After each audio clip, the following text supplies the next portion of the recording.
In today's video, I'm going to teach you how to change leverage on TradingView Paper Trading.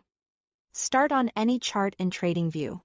At the very bottom of the screen, you'll see the Trading panel. Click that tab to open it.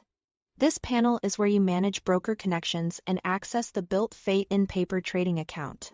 If you use multiple brokers, make sure you are looking at the paper trading options so everything stays in a safe, simulated environment.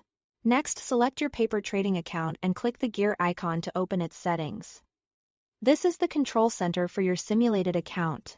You'll make all of your leverage changes from here. But here is one important step first. In the pop-up window, click Reset Account.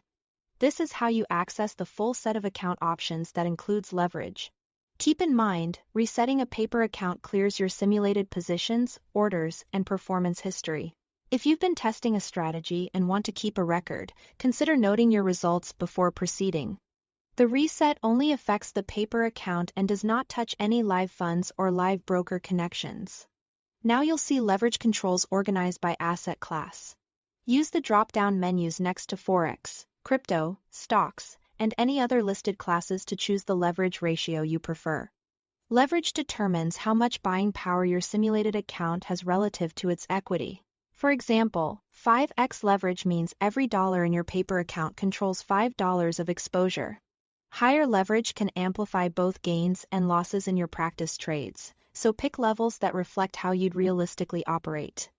You might choose different ratios for each market type based on volatility and your risk tolerance.